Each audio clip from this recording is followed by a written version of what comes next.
né? Então, eu queria que você falasse um pouco dessa evolução do mercado que você viu nesses últimos anos, qual que é a comparação que você faria, talvez daria para separar em algumas fases, né, a indústria de fundos imobiliários?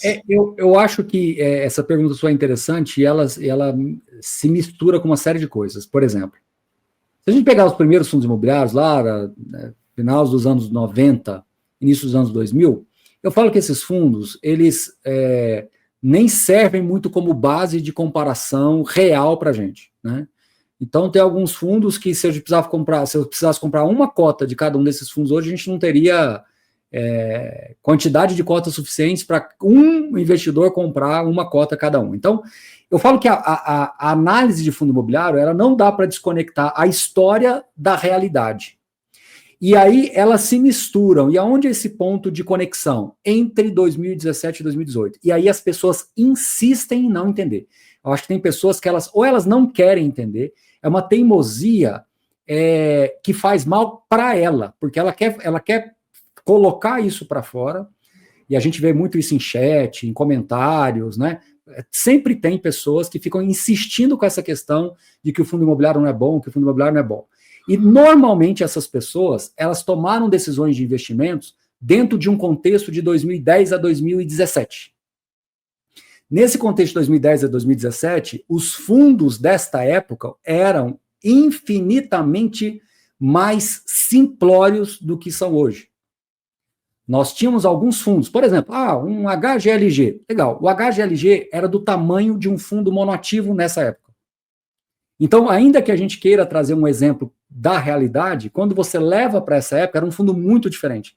Então, se eu pegar um fundo como o HGLG, quando ele começou em 2010, em 2016, 2017, como ele é hoje, é muito diferente. Então, a indústria de fundos imobiliários, ela precisa ser recortada. Num primeiro momento, aquele ali onde estavam os fundos nascendo, ainda pagava imposto de renda, depois veio a isenção em 2004, aí em 2006 veio o primeiro fundo com essa cabeça de gestão ativa, que seria o HGBS, aí em 2008, 2009 vem o HGRE, mas fundos ainda muito pequenos quando a gente compara com hoje. Então, todas essas ideias eram embrionárias.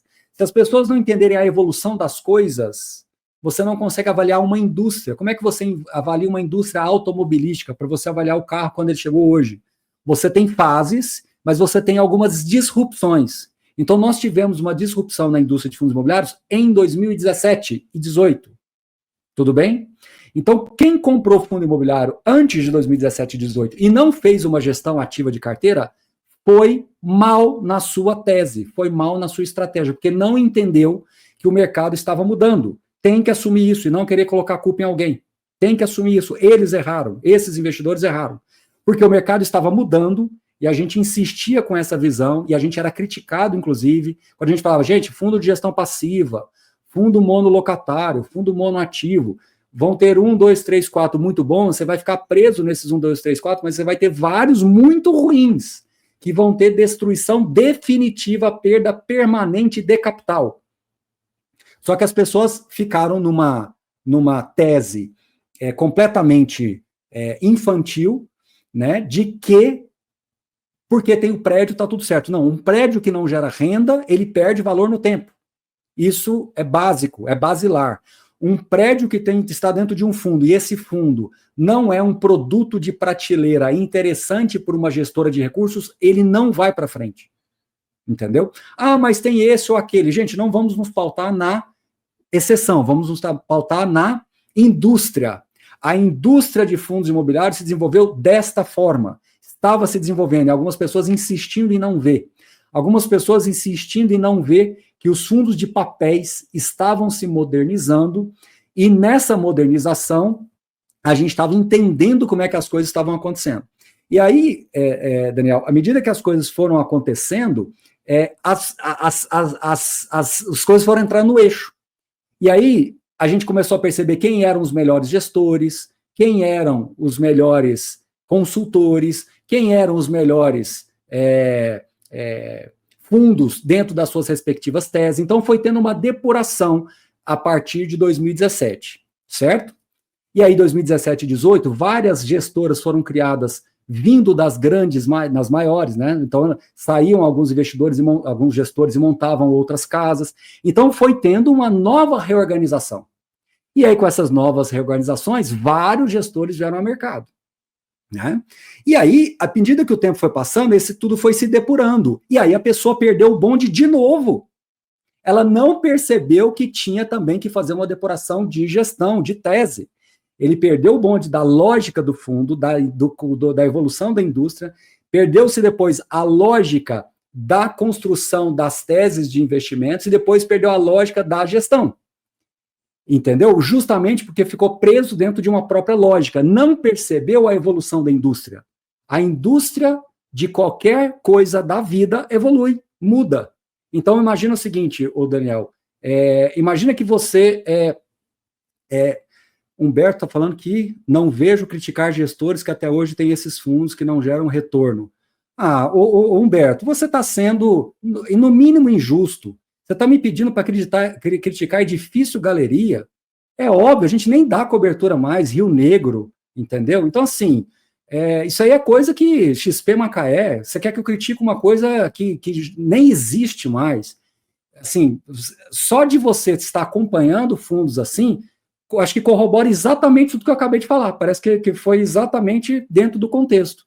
Então, assim, esses fundos, eles ficaram no passado há muitos anos. É lógico que a gente criticou muito lá atrás. Se você encontrar relatório meu de 2016, eu criticava exatamente esses fundos. Eu posso te mostrar isso. Me manda e-mail, marcos.baroni@sunoresearch.com.br, que eu tenho e-mail exatamente recomendando esses fundos aí, né, para que você não tivesse mais esse tipo de fundo na carteira. Então, assim, eu acho que é de uma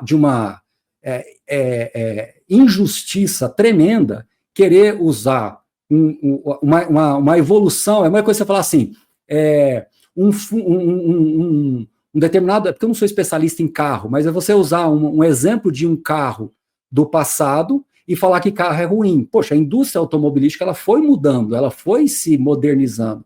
Os fundos imobiliários foram se modernizando, mas você está criticando um carro de 2 cilindros de 1960, entendeu? De uma, sei lá, de uma Volkswagen, de uma Ford, de uma GM, que se reinventou várias vezes, né?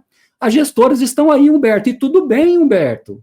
Humberto, eu acho que às vezes você precisa conversar comigo, marcos.baroni@sunoresearch.com.br. Você quer agora que eu vou lá e fecho as gestoras? As gestoras estão aí e vão continuar aí, e você vai fazer a sua seleção. Tem vários gestores de fundos de ações, vários gestores de fundos multimercados, vários gestores de fundos de renda fixas que cometeram erros, que não investiram bem o capital e que continuam aí. A seleção natural, existem 200, você sabe desse número, Daniel? Existe cerca de 230 gestores de fundos imobiliários. Você sabia disso? 230 gestores de fundos imobiliários. É muita coisa. Se você falar assim, não, quem tem mais do que 300 milhões, cai para 111. Se você falar quem tem mais do que 1 bi, cai para 51. Horas. Vamos pegar dos 51. Se você não encontrar 10, 15 que está fazendo um bom trabalho de 230, aí realmente não deveria nem estar investindo em fundo imobiliário, porque é questão estatística, né? É questão estatística. Então, eu acho que esse é o ponto e que essa teimosia não leva a nada. Se o Humberto me mandar um e-mail e eu ligar para ele, eu tenho certeza que eu vou tirar um véu do rosto dele, porque ele está insistindo em uma coisa que não existe, só na cabeça dele. E isso fica sendo reverberado infinitas vezes, como se isso fosse mudar a lógica do desenvolvimento da indústria. Não vai mudar. A indústria de elevador evoluiu, a indústria farmacêutica, a indústria de construção civil, a indústria de automobilística, a indústria de equipamentos agrícolas, todas as indústrias passam por fases. E aí, quando a gente traz para o fundo imobiliário de novo, que a gente chega aqui em 2017, 2018, ela se reinventa. E quem ficou preso na indústria do passado perdeu. Ponto. Perda definitiva. Edifício Galeria, perda definitiva. Rio Negro, perda definitiva. Perdeu. Porque você não viu a indústria mudando na sua frente e insistiu em ficar preso numa tese. Ponto. Simples quanto isso, né? E aí o que acontece? Agora você tem uma nova fase. E quando os fundos começam de novo aqui em 2017, 2018, você entra num novo ciclo. E este novo ciclo abre muitas opções de teses de investimentos. Algumas teses vão dar mais certo, outras teses vão dar mais errada.